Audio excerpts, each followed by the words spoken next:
welcome to Indira's world again, and it's a particularly sunny day today. Now this is another of the farm vlogs, and I thought I'd talk about life on the farm and recycling. Oh, which of course my husband's tennis ball is recycled for the dogs. So with that, let's carry on, and I shall show you how we use whatever we can use on the farm as best we can. So it is possible for everyone to do this. It's not impossible. First and foremost, in recycling, we owe it not just to ourselves, but to the planet, the children, generations to come, but more than anything to the planet, Mother Nature. I'm going to show you what I've actually done with recycling stuff here. If you see the ground here, it's all chippings of bark that we have actually taken away from someone who was throwing it all away. Also, when a tree falls down, we use the wood either for seating, as you can see there, or it's also used for fire in the winter time. During storms and stuff, it does happen. We try and use most things that we can get from that's been actually dumped, or you can get for cheap. Sorry about the sniffles, but it's quite cold in spite of the summer. And I am warm, but at the same time a bit cold. Here we have the stables. Now, one of the reasons I'm bringing you in, it hasn't been cleaned, but I've deliberately done that, is so you know what we do with the stables in terms of recycling. This is not a pretty sight, but I'm going to show it to you anyway. As you can see, there's manure in the stables. The horses are out, but all this fresh manure is taken and kept until it's ready to be reused for the plants and vegetables, etc. And then we obviously skip out the stables and so on and so forth. Also, the animals are fed the hay from the farm, which I grow on my fields, and it's a long technique of having it cut and baled and stacked. Then of course, if it's very fresh hay, you've got to keep it for a few weeks before the animals get to it, because in the spring there's a lot of sugar in the grass and they can get ill. Which brings me to these two, which are Shetlands and are prone to laminitis, which also comes in with the summer. As they're all rescues, I get them in different stages of, well, not perfect stages anyway. Rather than have them recycled into dog food, I rescue them and bring them here. That's Missy. She's been diagnosed with very high levels of blood sugar, and she also has Cushing's disease, and she is also laminitic. So she is in the chick bay, as I call it. She is grounded and is not allowed out for a few weeks. She's also on medication. There is a lot that goes into rescuing animals, obviously the vet bills, but what comes out of it is better, which is the joy of looking after them. I'm recycling the outside stables as well. This becomes a place when an animal is sick and has to be put away from the others. They come into this area, but they also get to look out at each other. So I've kind of split all my stable doors up here. And I did investigate into my dung heap over there, which is where all the shavings, when you dig out the stables out here, I found a lot of stuff that shouldn't have been in there. So I have taken huge drums, and we found over 300 cans and plastic bottles, etc. It's all been dug out, including, I think, a bonnet of a car or something. But it's all been taken out, and we're recycling that by sending it, we put them in big barrels and ordered in skips and had them taken for recycling to the recycling units. People will throw away things, and I know if you go for a walk or a run or whatever, we'll pass a bus stop, you see a whole load of stuff that really shouldn't be there. And you need to know that plastic is not going to die on you. This bag has to be reused eventually. So you've got to do that because you owe it to yourself and the planet. Right, so anyway, in case you can't see me, I don't think you're going to miss this, are you? So I'm modeling my husband's clothing today. Very bright in orange and very retro in my look, as you can see. And of course, matching the carrots. Let's not forget. I'm going to get those horses here, and with a little luck, they'll listen to me. Yeah, as you can see, the horses haven't listened to me, but there's a reason for that. They'll come in the evening because they come in to get into their pajamas and go to bed, and they get a nice feed. Also, because the spring grass is out, it's very sugary, and they're debating between grazing and coming and giving mommy a kiss. And I guess grazing on nice sweet shoots of young grass is definitely more enticing than I am.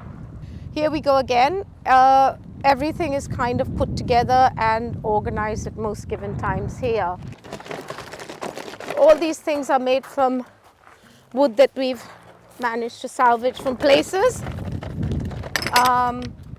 One being the swing here was thrown away, and we just put a frame to it and put it in here, which was also a place that was rotting badly. As you can see, I've used the wood bark here again. We use railway sleepers because they are wasted really and cheap, and it is easy to maintain, like I've done here in this little feature here. Now if you see here, this is the oil tank. Is emptied into here. All the oil is emptied into here, thousands and thousands of liters, which is what gives us our heating in this place. And it's really weird because straight up the road we go into a road off the, and this is a private country road, but when you go up that road it turns into British gas. But because I'm on green belt here, we have oil. I know it sounds very primitive, it's really not. Now, as you can see here, it takes a lot of maintenance to keep the properties going. And hi Gregory. And this is Gregory. He's tidying up the place where the wood bark is going to be spread here. Now what happened is the land out there is being converted by the owners from green belt to brown belt, I think, and they pulled down all the trees and they cut down all the trees into wood chip. But it was lying there and getting rotten, and there was snow, there was rain, it was just an odd spring and it was rotting. So we have done over 200 or 300 journeys back and forth from the fields with wheelbarrows. We've been filling up all the different beds. This is actually very good. The wood bark prevents weeds for a start, and it's also decorative. It's using up waste. We're going to take a hike now to the end, and then I shall see you in a minute. So let's do this.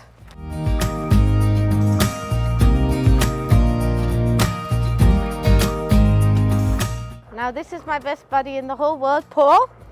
He's lugging it away, as you can see. Do you want a carrot, Paul? It didn't work for the horses, it might work for you. No, I'll manage. As you can see, this is what we tug back and forth and fill up. And this is how many, well, God knows, I know the volume of it, I can't remember now. But yeah, we do how many a day, do you think, barrow loads of this? And I did about half a dozen, and Tom did about a dozen. So yeah, about 3 dozen barrows like this every morning till the afternoon, and then carry on with the other jobs. So it's, yeah, it's a long journey though to the areas where this is. Well, I hope everyone's doing okay. We've come to kind of a good stage in the lockdown.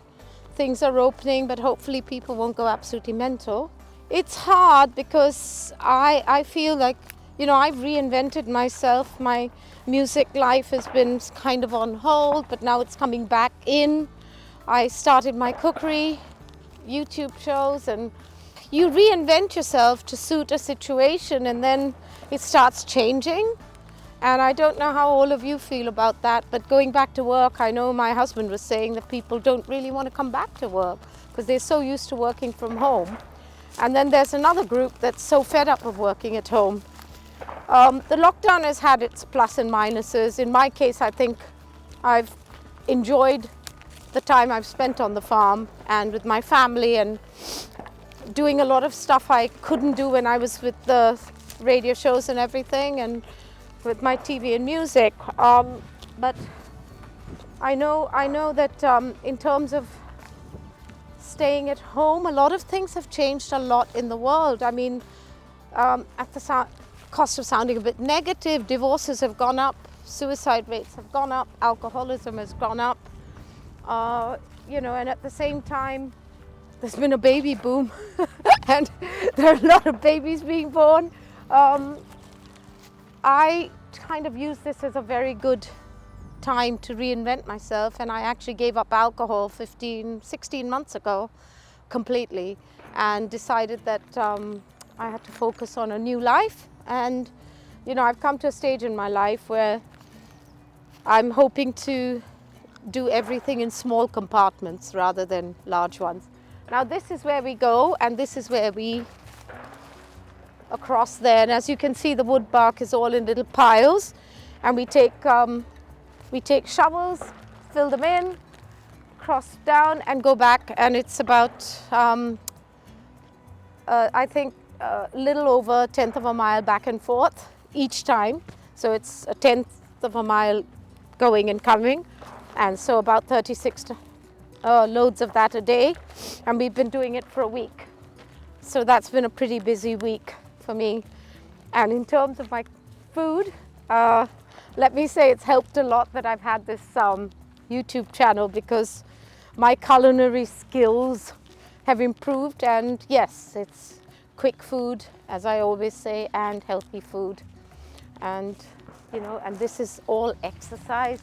I've got to say, this is, I mean, I do work out a lot in the gym, but the last few days I couldn't even think about it at the end of the day. In case you haven't subscribed, don't forget to subscribe to Indira's World, and give me a thumbs up if you like this. If there's any questions you need to know, you can always send messages out. And I'm more than happy to talk about anything also in terms of recipes. If there's something in particular you want to know about, let me know. As you can see, my feet are being torn to shreds now. Wrong choice of clothing. Now that you see what we do on a daily basis, and I'm going to take a coffee break before I bake some healthy breakfast bars and muck out the stables. I'm also going to show you where I start my vegetable growing and herbs for my kitchen.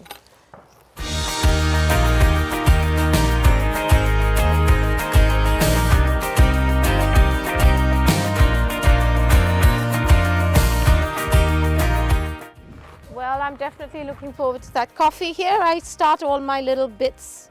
It's like almost a nursery for me on my front doorstep, and I've got all my herbs, and there's some thyme here, there's rosemary, another form of thyme, there's some chives, and this all goes into my cooking, and this will be replanted into the vegetable patch. In we get.